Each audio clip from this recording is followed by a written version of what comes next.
Here's a revised version of your content to make it more engaging and viewer-friendly for your YouTube video. NFL Sunday Pile Week 5 Recap.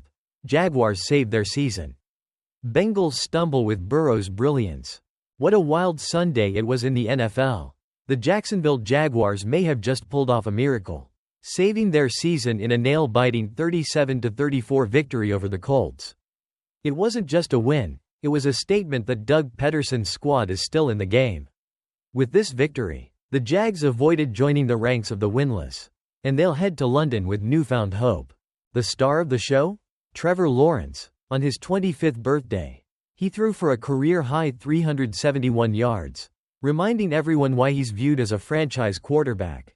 With solid protection and a shaky Colts pass rush, Lawrence was in command, completing over 80% of his passes.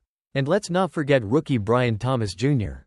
He showcased his blazing speed with an incredible 85-yard touchdown, hitting a staggering 22.15 miles per hour, the fastest by a ball carrier this season.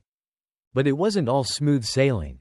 The Jags' defense put Lawrence in a tough spot late in the game, allowing the Colts to claw back from a 34-20 deficit. Joe Flacco, stepping in as a backup, was surprisingly effective against the Jags' secondary. Luckily, Lawrence led a final drive that set up a game-winning field goal. But can the defense tighten up moving forward? Time will tell. But if Lawrence keeps this momentum, the Jaguars' season might just be back on track. Bengals heartbreak. Burrow's brilliance wasted. Meanwhile, the Cincinnati Bengals faced a heart-wrenching 41-38 overtime loss to the Ravens, leaving them at 1-4. Joe Burrow put on a clinic, throwing for 392 yards and 5 touchdowns. Yet it all slipped away in the end. After a fumble by Lamar Jackson in overtime, the Bengals had a golden opportunity.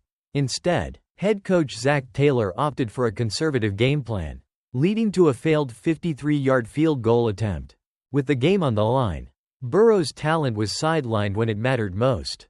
It raises a crucial question. If the Bengals don't trust Burrow in that moment, when will they? The silver lining? Burrow and his star receivers, Jamar Chase and T. Higgins, are finally clicking. But with the AFC North getting more competitive, time is running out for the Bengals to turn things around.